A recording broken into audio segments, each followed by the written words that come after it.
Welcome to Between Two Chairs, Demystifying Commercial Real Estate, the podcast that brings you the latest insights and trends on the South Florida commercial real estate market, with your hosts, Fernando Arencibia Jr. and Jennifer Woolman. In each episode, we dive into the world of commercial real estate and break down complex concepts to make them accessible for everyone. Whether you're a real estate professional, a curious investor, or just interested in the South Florida market in general, Between Two Chairs is the podcast for you. So pull up a chair and join us.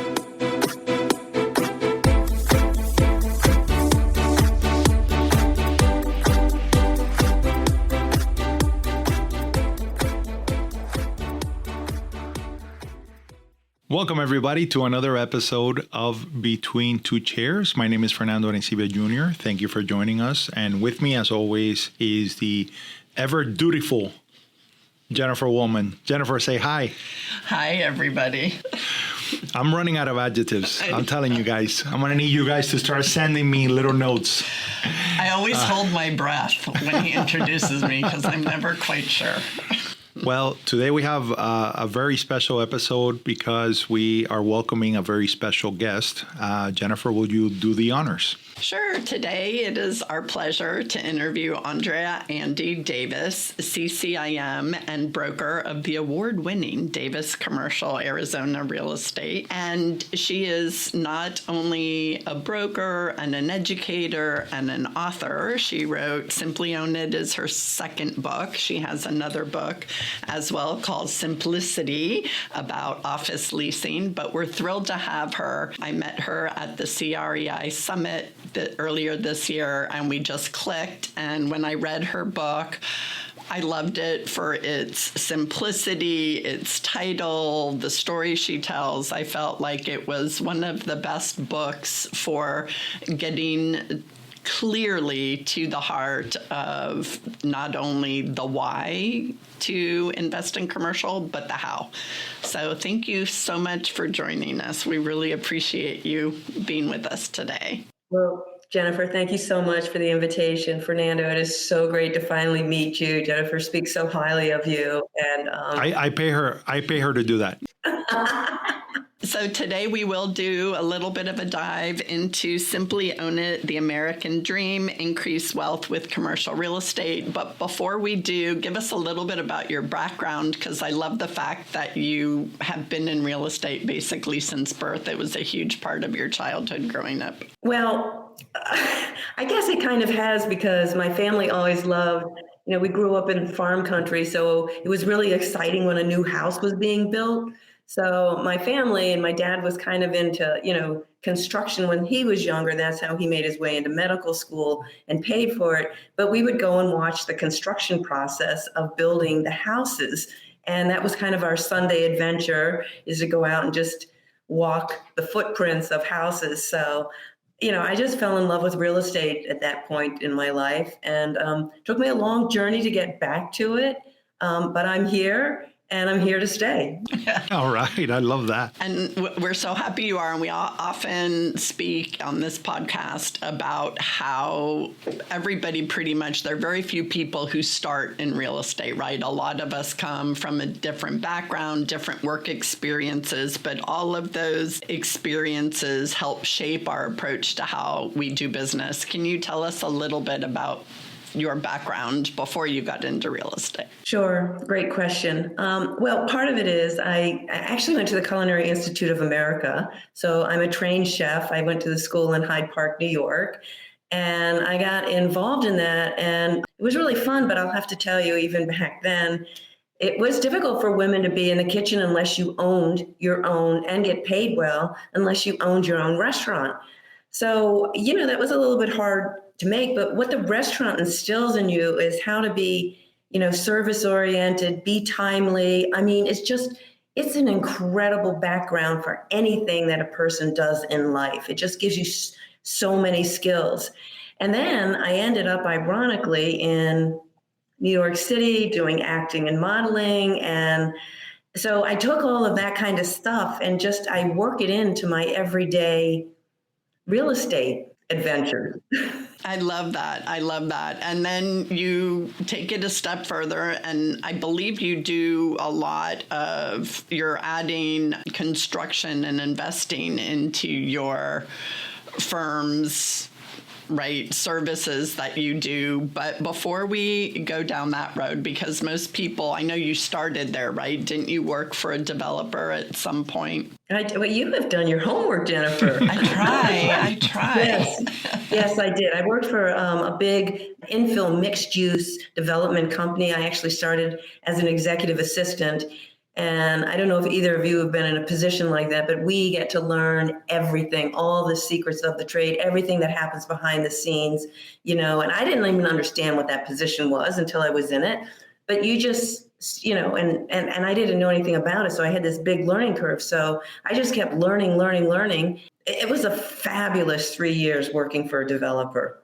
Just incredible. The base of knowledge that I got. I can imagine the experience you got and how it transfers into brokerage. And I find that so funny that that's where you started, right? Because that's where a lot of brokers eventually end up. They work their way because development is so time and capital and everything intensive. The fact that you actually started there, I think, what a huge boon for your brokerage. It really was, but I didn't even understand what the word due diligence meant when I got the job. I mean, I was so far behind the curve.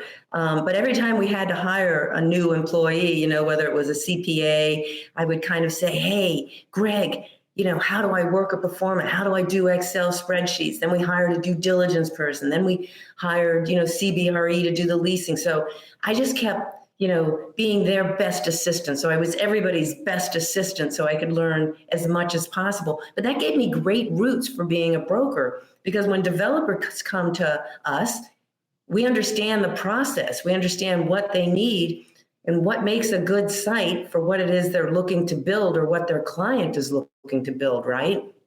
And then we understand about zoning. We understand about the city process, the entitlements. We understand timelines.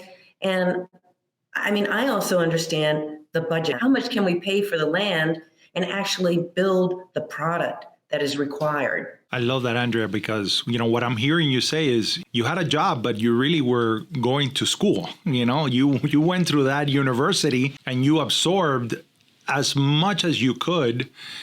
And there's nothing better than learning by doing and following the process. And then really the wonderful thing to see the final result of all that labor is to see the project finished. So it's incredible. I also love the idea that, we always say that everything you learn in life is applicable to new endeavors, new adventures, a new path that you're taking. I love the fact that you were in this chaotic kitchen, right? And, trying to make sense of all that work, when you get into the weeds, when you really get stuck, and then you go into a profession that is, filled with rejection. You have to learn to deal with rejection in the acting and modeling world and, negotiating for yourself. And then you go to this university where you're learning every single aspect. And one of the things that I find very powerful is when people are able to take a complex idea and simplify it to the point that it is widely understandable, which is why we really love your book. It really goes to the purpose of this podcast, which is demystifying commercial real estate. We want people to really break it down. And so now tell us the impetus for, I know this is your second book. Tell us the impetus for writing the books. Well, after a while, we keep saying the same thing to our clients over and over and over again. And back in the day, we had paper files. And I realized, by the time that file got about an inch thick, the deal was going to close, right? I said, we'd put in and invested enough time in it and negotiated the letter of intent enough, the purchase contract or the lease enough times, and it was going to close. So that by then I'm very analytical by nature and very process oriented. So I began putting processes in place for all of my clients. And I would give them, here's our timeline sheet, here's the cost sheet, here's what to expect in advance, because it's very complex. This is not renting an apartment, for goodness sakes. And people think that it is, but it's very, very complex. And if the tenant in particular is not paying attention or they don't know what's doing, the landlord has the upper hand and they're just always going to pay for it literally pay for it as their lease. And I don't mind that landlords make money. I love landlords. I love being a landlord. But let's try to make it a win-win situation for everybody, right? So at the end of the day, I said, I need to write a book on this so that people have and understand the process. I really thought this would be widely embraced by the small business world. 80% of our country is run by small businesses. I mean, that's millions and millions of businesses. Well, I couldn't get a publisher or anything, so I had to end up doing self-publishing. And, truthfully, in royalties, I've made $350, but in goodwill within the community and the return on investment for being the expert on leasing, it's just returned itself, tenfold, 100-fold. And where I get the most interest from it is, interestingly, is commercial brokers coming into the industry, the young ones that have never been in it. They have a step-by-step tool on how to get through a transaction. And since it's all story-based, they can see where the obstacles come in and possibly have discover some ideas or some solutions for problems that come up repeatedly in commercial real estate. And we too like to teach through case studies because we think it's very impactful when you actually guide somebody through the process. And this book is filled with great case studies. I did want to say before we dive into the book and other topics, there are three things that I picked up. And I know, Andrea, we don't know each other very well, but there are three things that I picked up that I think is important because some of our audience are agents and brokers. And that is, there is unbridled enthusiasm from your end when you're speaking about these things.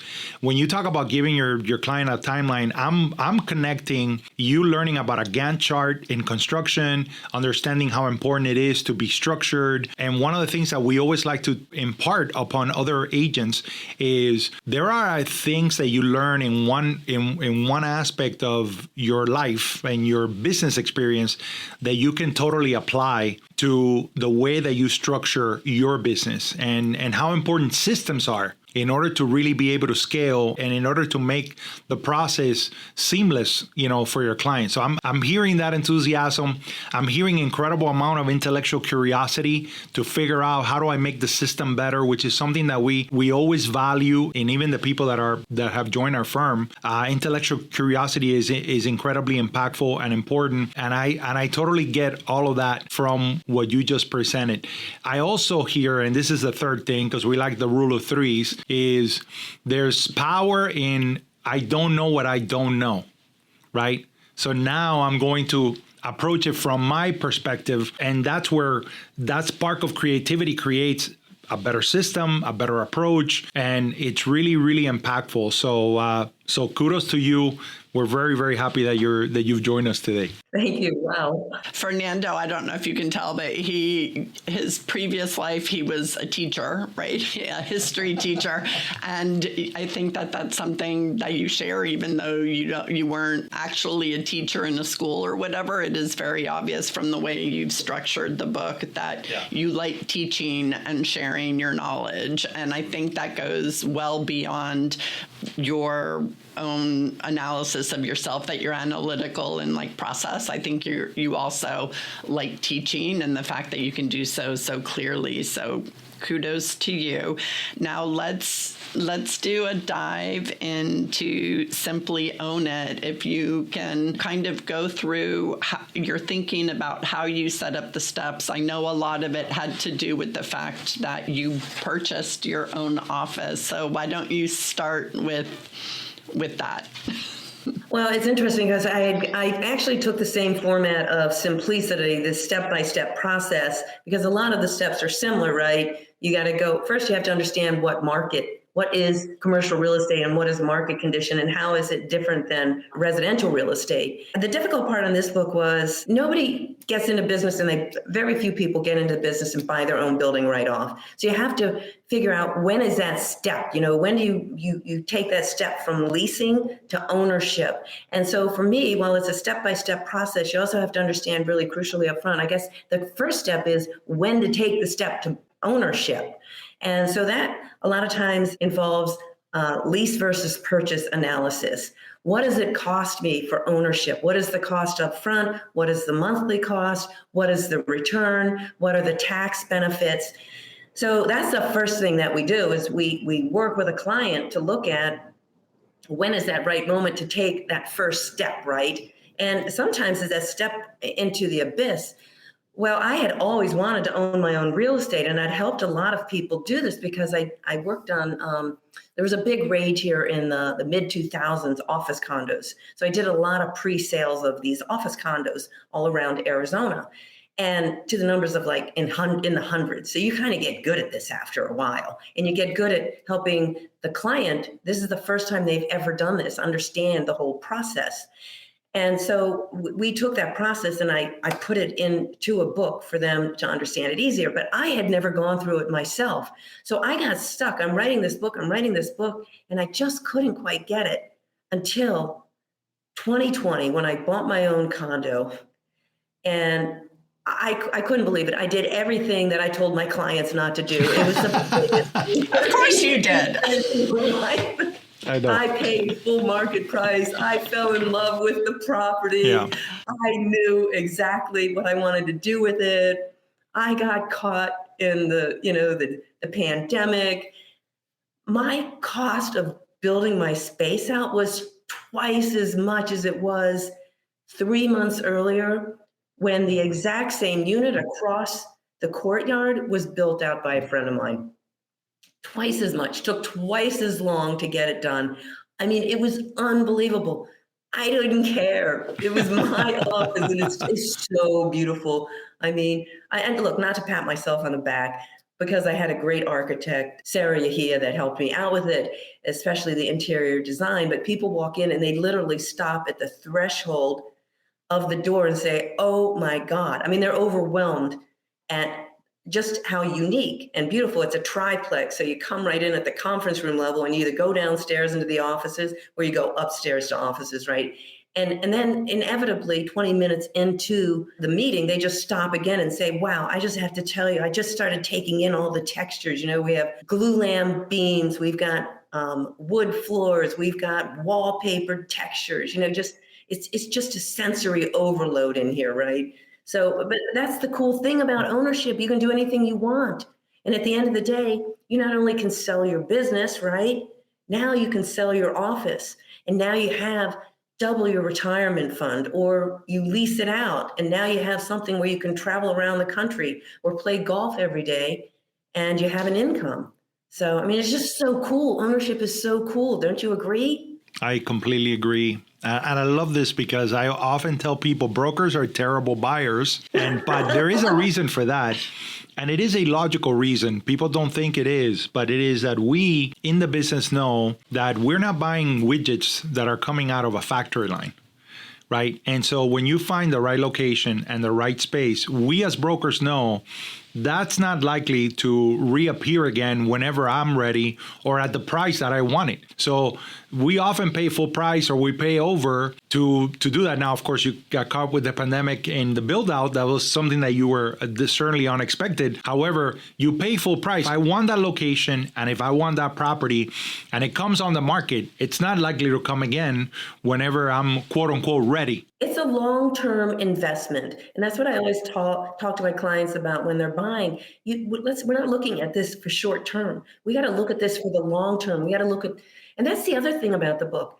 People have to really look into the future. What is it that they envision for their company? Because that's the hardest thing about ownership, right? If you buy too small, you handicap the growth of your business. You can't, you get limited by the boundaries of it. Real estate is a crucial part in the success of any business. Don't you agree?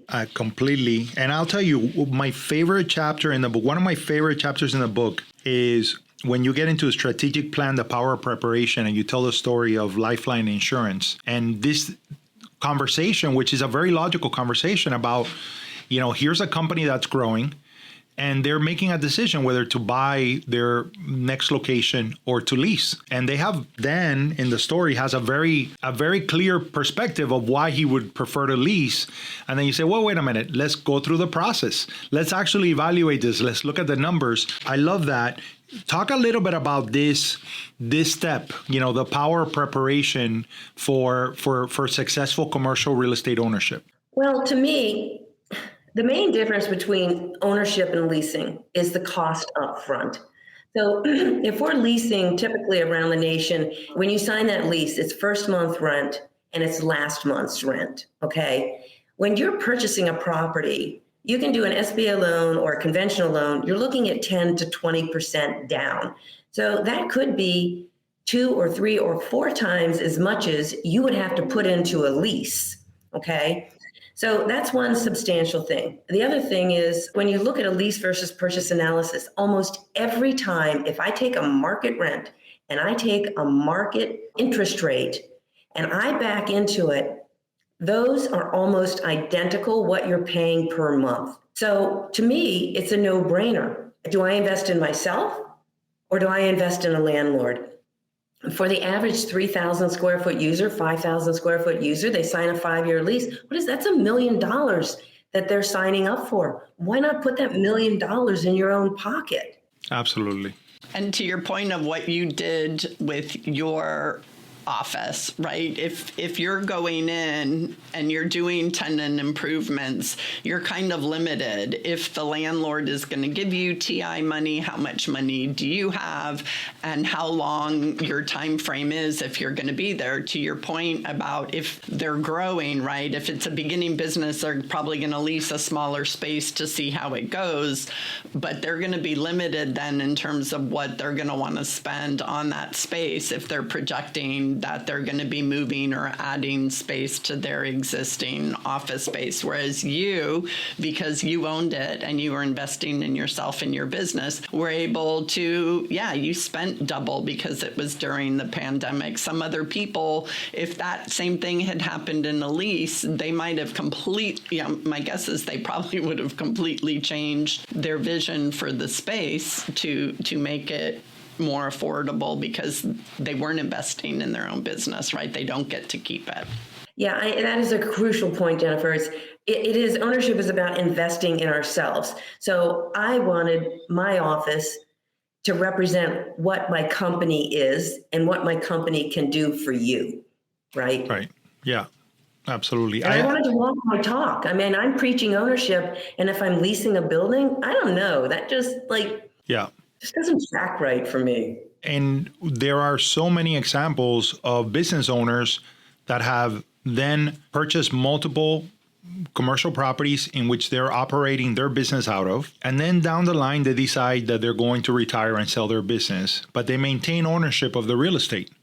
So now they're getting rental income, right? They can sell them whenever they want. Now they really have built up an incredible nest egg for themselves and an opportunity to reinvest those funds. And that's where then when you looked at, some of these businesses, people put 30 years of effort into their business to then at the end say, well, I was able to sell a business because it was a business, right? It wasn't just a one operator event. But aside from that, now I have all this real estate. So now I have built generational wealth for my family.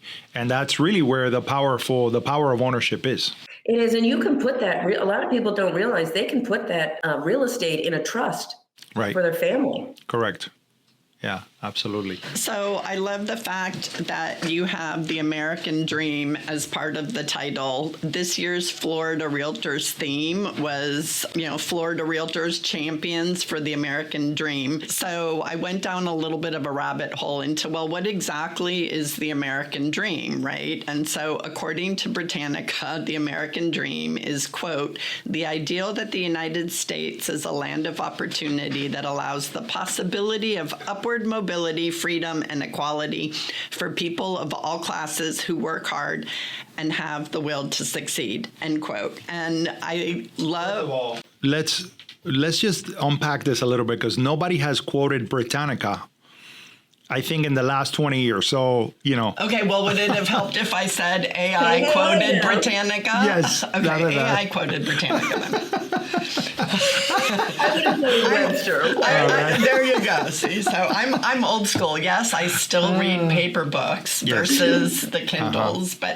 And what I loved about you including the American Dream in your title is that you then go into describing it by increasing wealth with commercial real estate. To me, that kind of wrapped up the whole picture in just one simple title: Simply Own It, The American Dream, Increase Wealth with Commercial Real Estate. So in addition to it being a great lesson for somebody who's owns a business to understand better how their real estate, whether they lease it or own it, affects their business, I thought it was a great 101 for brokers and new agents coming in, not only for how to guide them to help their clients, but also for themselves to be thinking about investing in real estate. So can you tell us a little bit? I know you do a lot of education of your agents and other people in the field, and you're often invited to speak. Can you tell us a little bit about the differences that you're seeing in new agents coming into market versus what people like the three of us who have been in the market for more than 25 years see or practice? We need to embrace this. This is power at its best, right? Yes. The knowledge, the wisdom, and all of this that we get to utilize with our clients, right, and help them accomplish the American dream, and for these young brokers to learn from. You know what? I just hired two 70-year-olds. They're That's the awesome. best thing I ever did for my company. Mm-hmm. Amen. They come in, they have a work ethic. They know the value of coming into the office. They know and understand collaboration. They know that they can hear stuff in the kitchen by the water cooler that they would never be privy of otherwise. I will not bring on a young broker anymore if they do not commit to being in the office for at least 2 years. Okay? We got to work, and even the senior people, they need to understand each other. They need to understand the value and the power of each broker that comes into the office, because we're all unique. We all have something different to contribute to the culture and the business and the concepts. I mean, I've been putting together the business plans for 2026 and 2027. So I had each one of my brokers fill out this one-page sheet. And the key thing we focused in on were what they felt the obstacles were for 2026.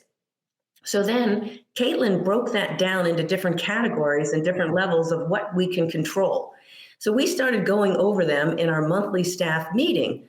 Okay, one of them was, I couldn't believe it. 2 people came up with laziness. So we started brainstorming, how do we get over? And we actually broke that down into attitude, right?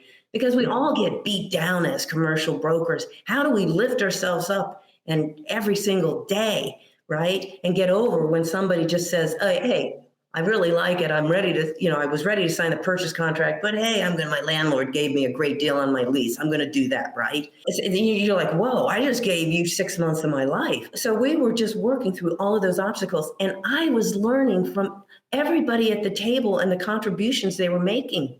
I was like, whoa, I never thought of that one. Oh my gosh, what a great idea.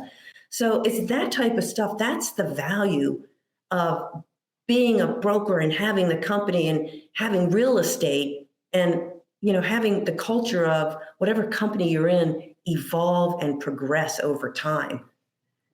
It's a living, breathing entity. Culture is a living, breathing entity, right? It evolves and morphs over time. Undoubtedly. Mm-hmm. One of the things that I know that the two of you met at CREI, and we've spoken that, the commercial agent overall, the commercial broker nationwide, it's kind of behind the 8 ball in relationship to the residential real estate broker that has, very early embraced social media. So I'm wondering if you could share a little bit about how impactful it has been for you to embrace social media in your commercial real estate business. What I love about it really is that the fact that we have a CREI and that we have a place to connect, nationwide. And it's been very impactful because ultimately this is a relationship business. So I love that CREI has really embraced this idea of all of us coming together who are active in social media. CRIE, that summit, is my absolute favorite conference. I mean, I've been members of AZ Crew, CCIM,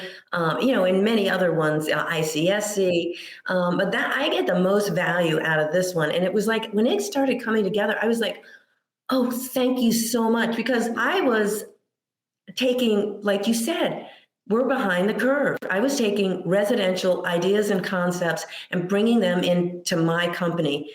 Now, we both know that the big corporations like CBRE and JLL, they are handcuffed, right? They've got so many brokers and they got to kind of manage it. But it is really a disservice. So when I went out on my own 13 years ago, I was like, okay, all right, okay, don't tell this to the young broker, but I don't like cold calling, right? I mean, I just have never gotten comfortable. I do it, and I figure out how to make every cold call a warm call and blah, blah, blah. Right. But the truth is, I thought there was a better way to do that. And I thought social media is evolving. Let me work that. And within a year, I had to hire a broker because I had so much business. And okay, so the magic is not just social media. It's the website, and back then it was tied into the SEO engine, and then tie that into the socials, right? So it all weaves. I don't understand the magic of it behind the scenes, but I get to reap the benefits. So if I feed the machine feeds me, right? We give it information, it spits back information to us. Now we even have cool things like Gemini and ChatGPT. And I mean, you can overuse that, you can use it incorrectly. But the truth is, it is a powerful tool that we can embrace. So anyway, so I started realizing, oh my gosh, I'm getting a lot of business. I was getting, and still do, 50% of my business leads come from online. And it's the Google reviews that really just take it over the top. Right. Okay. For sure. So, it is a powerful tool. And then the CREI Summit is a wonderful way, again, for us to collaborate, us out-of-the-box thinkers, forward-thinking brokerage firms to come together and collaborate and share how we've all been successful. What's our key? Yeah. What's our key to success within the social world? Because it is overwhelming. Let's be real. For sure. Fernando. For sure. And also overwhelming is something that you mentioned, and I'm wondering, because you're a systems person, and you could tell by the book and even what you just mentioned, how intentional are you utilizing AI and all the AI tools moving forward in your processes? Very intentionally. I'm always like, anytime there's something new, like here's a new trend in commercial real estate, or somebody sends me something, here's the last one that I just love that I got. So I have a friend of mine, he's developing this leads generating AI program, okay? So I'm kind of helping him behind the scenes on that. And he sent me a little clip. Hey, Andy, take a look at this. Let me know what you think. But he didn't just type it out in an email. He put it up on a screen. He was talking to me and giving me the demo at the same time. And I'm like, this is so cool. I mean, isn't that cool? Like, how do we go over, if we can't touch base with a client, now we go on and we just do a little screenshot of us talking about the letter of intent. We're scrolling up and down on it.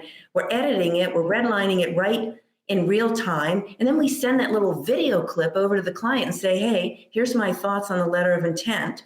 What do you think? Very personal, very, right there. And then you don't miss any of the nuances that you might not put into the email. So I love that. Anytime I can embrace it, I'm always embracing. I'm just always watching how are they adapting the new concepts into our industry and other industries, right? And how can I nab that? So I wanted to touch real quick before we move on to the Arizona market, but what you said about the CREI Summit being one of your favorites, my first one was this year. That's the first one I ever went to. I was scared to death because I understand social media and I embrace it, but I don't like, oh, I'm here, I'm there. I'm like, I don't find myself that interesting. I don't think people care what I have to say or where I am or what I'm eating. So they put it in such a great perspective where they talk about how everything interrelates and that it's just another process and it's just another piece of the marketing puzzle in your company puzzle. But my favorite part was that you're actually doing social media while you're there. So they're doing challenges, they're having you talk to people, you're interviewing people. So you're actually creating content while you're there. And to your point about the collaboration, we often speak on this podcast about how people view real estate brokers and the real estate industry as being very cutthroat and sharky and competitive, but it's so collaborative. And the CREI Summit was like that. And, you know, I got to meet you, which was amazing. Now I've got somebody I can refer in Arizona who's amazing. And vice versa. So tell us a little bit about the Arizona market. You're mostly out of Phoenix, right? We're the Phoenix metropolitan area, and that comprised of 26 municipalities. So all of our zonings are different. So when we're working with clients, we've got to understand all these different zonings. We have been put on the map internationally because of the TSMC, the Taiwanese semiconductor plant that is just a little bit north in North Phoenix. That area, if you look at it on a map today, it's all desert, most of it. They're on 6,000 acres, maybe more. They finished phase one, they're doing phase two, but it is changing. That whole area is changing. Within 10 years, we'll probably have 500,000 people moving in to North Phoenix, Peoria, Surprise, and North Scottsdale. That's all of some of the municipalities that run up in that area. The trickle down effect of them coming in and all of the support that plant needs, manufacturing plant needs, is astronomical. It goes all the way down. It filters out probably almost 50 miles radius from the core of that, okay? And a lot of this, we don't have infrastructure. So we're pushing the infrastructure, getting the infrastructure in, power. Everybody talks about Arizona, oh, water. Like I'm so over that, right? It's really power that we need. We need power to we got big data centers coming in. I mean, the cities are really looking carefully at who they give special use permits to, because how much power they're going to take from the rest of the communities, right? So that's our big discussion internally is where are we getting the power and how long does it take us to put the power grids up? But we've got so many cool, innovative things happening about this. We've got Amcor moving in, we've got ACS, and they bring in their big corporate headquarters. So for us, 100,000, 200,000 square foot buildings, they're doing build-to-suits. It's incredible. I mean, as real estate, okay, the only way we get to participate is if we have that land listing or we're working with that client to represent them to purchase the land, right? That's the only way. We're not leasing their space up or anything like that. But it's that trickle down effect. Now there's companies that need to support Amcor, and that each of those, now we're getting into all the small businesses that come in. We are on fire. Our vacancy rates for industrial, other than some big boxes that they built really, really big, okay, like all the way up to almost 1 million square feet that are sitting a little bit vacant. They overbuilt on that, not unusual for Arizona. We're down to, for the average user, 1% to 2%. Retail is so on fire. Again, 1.5% to 2%. It's very hard when we're working in tenant representation to find our clients space. And even office, if you take out the big call centers, when we're out there looking for the average user, 3,000 to 5,000 square feet, the inventory is very small. And then, you also have to take out the stuff that's old or obsolete. Those landlords, a lot of times, they don't want to do the cost of renovations because the lease rate's way too high for the class of the building. So that's just sitting there vacant, right? It will not be absorbed into productive space for businesses because of the cost of it. So a lot of our offices, the older stuff is just being sold for $175 to $150, $200 a square foot, and it's being repurposed. They're literally taking it down. And so they're really being sold for land value almost. Exactly. And it's really hard for people out of the country, out of the state to understand. We have so many businesses coming here. We have 400 people a day moving here. We get 2 and 3 calls just from my little company every single week of new businesses coming in, right? And trying to start their companies here. And California is the best friend for Arizona because everybody's running from that state. I mean, they are not business friendly there. I don't know how those companies make any money from the stories that I've heard, right? But people look at the news and they hear it and they're like, we've got so much office and we have all of this and Arizona's overbuilt here. And when they come here, they quickly have to get on board that like all that news it does not pertain to the smaller submarkets and what they're looking to do. And they're shocked at what our lease rates are. I mean, our lease rates with new build have doubled in the last few years. So for a medical user who wants to branch out into one of the other municipalities, they're in shell shock and they don't know how to make their businesses work because their rents are going from $25 triple net up to $45 triple net. Because in the outskirts, we don't have any product, but we have a lot of population. They need the services to do the new build. It's up to the retail stuff in one area called Queen Creek is $65 triple net. That's huge in Arizona. That's not like a Scottsdale Quarter or a Kierland where you have all of these very high-end international retailers. This is just mom and pop stuff. Well, and you raise an interesting point that I see, I think a lot of areas that are going through this rapid growth, and they tend to be more the smile states, the South and Southeast, is that, so here you have this company, these big companies coming in, starting with the semiconductor company, right? Coming in, the trickle down, but the trickle down means, okay, if we don't have the inventory, we need to build it, which drives up land prices. The cost of capital and the cost of construction right now are some of the highest they've been in decades. So you end up with this conundrum where we know we need to build it, but the cost to build it for the mom and pops is very pricey. So are you seeing anything creative coming up or more PPPs, the private public partnerships or anything like that? If we go into the people that are, building the subdivisions and things, the ones that are still building are the ones that they have their own internal capital source, right? So they don't have to play by what the lenders want, the 6%, even, if they have a good lender, maybe 5.5%, they can charge themselves any interest rate that they want. Those are the ones that are still out here that are able to build. The multifamily, between you and I, they went into the whole syndication thing. The fat on top of those deals is so big.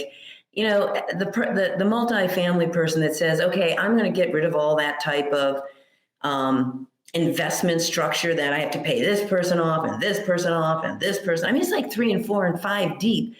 That just doubles the cost of that product. So if they could get rid of even half of that, now it might actually be a reasonable venture for them to get out and start building multifamily again. We are a little overbuilt on that right now. So anybody listening to this, don't go building multifamily here right now. But within the next year, we haven't had anything built in 3 years. That product that we're overbuilt on will be absorbed. Then, of course, when the new stuff comes out, we're going to have a lack of inventory and rental rates will go up again. So, but it's the same thing all over. I think we really need to look differently at construction, at design, at participation. For the TSMC, I think one of our cities, Peoria, we still have a lot of state land out here that goes up for auction. And usually it's outside applicants and big development companies that go in. One of our municipalities, Peoria, decided that they were going to be the applicant for the land, a big structure of land along the Loop 303 where nothing's built, because they had this extra bond money. Now, this is a very out-of-the-box thinking mayor, okay?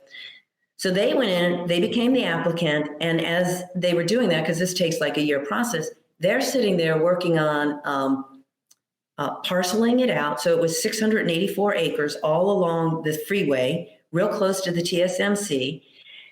And they're parceling it out, they're entitling it, they're getting everything lined up for the infrastructure. So as soon as it goes to auction, everything's in place. The mayor signs off on it all.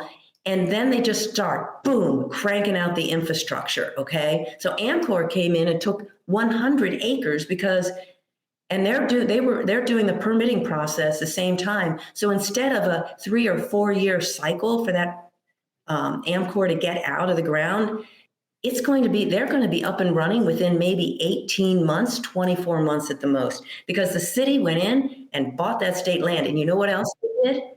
Instead of now, that stuff on the freeways here, it's going between $30 and $65 a square foot, okay? I think it's going to go up to $80 in some points. That city is able to sell their land for $13 a square foot. Yeah. So that's another way of taking down the cost of building and making it so. I think it's really interesting that because, I heard the CEO of Blackstone just had they had their big meeting, and, he had his keynote address, and they addressed how much they're investing on the energy side of AI. I think definitely cities need to be very intentional about what happens there, because that's really where the bubble could be, right? People talk about an AI bubble, but they're really talking about the billions of dollars that are going to be invested really in energy. And what the CEO of Blackstone basically said is that they equated it to a gold rush. But they says, we're not interested in the gold. We want to own the pickaxes and the shovels and the buckets, right? And focus on that. And I think that that's a really interesting and dynamic thing that is happening, because, I think, Amazon 2 weeks ago just opened an $11 billion data center. And the amount of energy that is required to run these models is going to be incredible. And I think that what people are concerned about the bubble is that I think people are going to figure out how to do the AI with less energy requirements. And that's where the overinvestment can be. So, we're living in incredible times. There's so much that is happening. There's so much that is happening all the time. But it's, it's faster now. It's faster. It seems like it. I think when you're in commercial real estate, it's like being in the law. Like it touches everything in society. So you get plugged into everything that is happening. And so it could be very impactful. We see the future. We truly see the future. We create the future. But the other thing, you brought this up, made me think about this, Fernando, is that we really, in commercial real estate and in brokerage, we really have to look at where is our industry going in the near future. I don't see AI replacing us, because it's a very complex industry and it's so relationship driven, and there's so many human components to it. But we have to be cognizant that it is changing and shifting. And I think some of the big brokerage firms they're so heavy at the top, right, that they can't help but to fall over and collapse. The only reason that they're even surviving is they have different revenue sources, asset management, and they have, property management, and, all sorts of different things that support the brokerage. But truthfully, brokerage is we got to pay attention and really be keen on what is happening every single day, so that we're moving with the trends and are in front of that wave of what's coming. Well, thank you so much. Is there anything we didn't ask you that you wish we had asked, or is there something that you were thinking that you really wanted to share that you want people to know about? I love how much information you gave on your specific market. It's obvious that you know the numbers. Again, data. I love data. Going to economic development meetings, and I'm like telling them, like, hey, what about this? What about that? And they're like, oh. I don't try to do it. It just happens. Anyways, this has been such a pleasure. Thank you so much.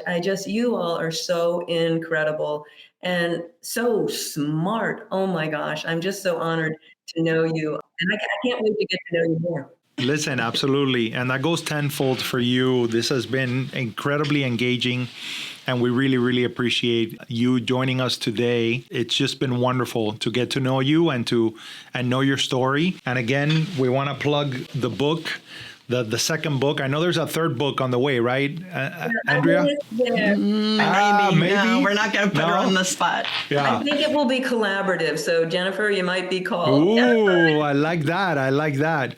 Well, simply own it. The American Dream, increasing wealth with commercial real estate, which is what we're all about. And if you want to invest or buy property in the Arizona area, she's highly recommended. She's highly respected, and you can tell she knows her stuff.